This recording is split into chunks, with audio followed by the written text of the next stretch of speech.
Nas últimas eleições presidenciais de um determinado país, onde 9% dos eleitores votaram em branco e 11% anularam o voto, o vencedor obteve 51% dos votos válidos. Não são considerados válidos os votos em branco e nulos.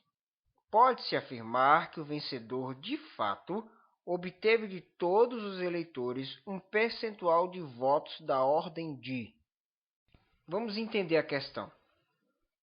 Houve uma eleição e um indivíduo teve 51% dos votos válidos. O que isso significa? Que aquelas pessoas que votaram em branco ou que anularam o voto, eles fingiram que esses votos não existiam, pegaram só aquelas pessoas que votaram em um indivíduo em específico, certo? Que votaram em algum concorrente, e aí então, dessas pessoas, o indivíduo teve 51% dos votos. Assim, ele teve mais da metade dos votos válidos.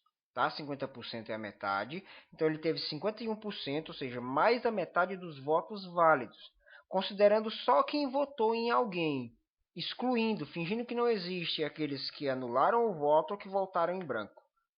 Mas aí a pergunta é, se a gente fosse considerar todos os habitantes daquele lugar, daquele país, né? Inclusive quem anulou o voto e votou em branco, esse cara teria quantos por cento da população? Então é isso que a gente vai descobrir agora, tá? E a primeira coisa é, vamos identificar a porcentagem de votos válidos, certo? Veja, 100% é o total de todos os eleitores daquele país. Aí a gente vai subtrair 9%, porque são aqueles que votaram em branco. Depois a gente subtrai 11%, que são aqueles que anularam o voto. Então, 100 menos 9 menos 11 dá 80, ou seja, 80% da população votou de modo válido, ou seja, votou em um determinado candidato. Então vamos analisar agora a porcentagem de votos desse vencedor considerando toda a população. O que nós sabemos? Que ele obteve 51% dos votos válidos. Os votos válidos são 80% da população.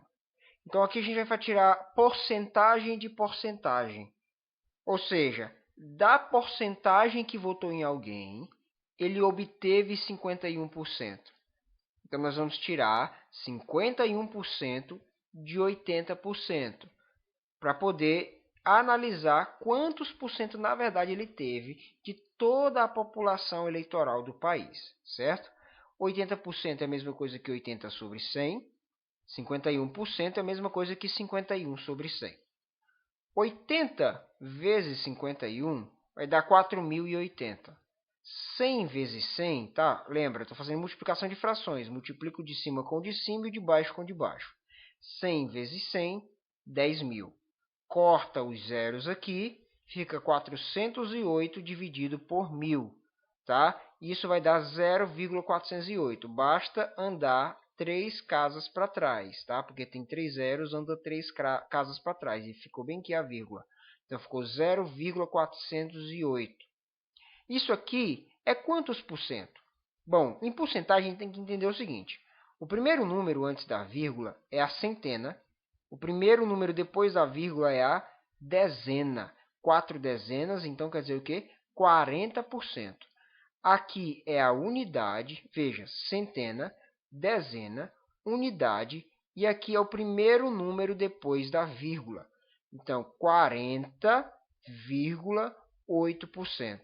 Isso dá aproximadamente 41%, ou seja, 41% da população eleitoral do país votou naquele cara. Então, ele teve mais da metade dos votos válidos. Mas quando a gente considera o país inteiro, ele só obteve 41%. Ou seja, a letra B é a resposta.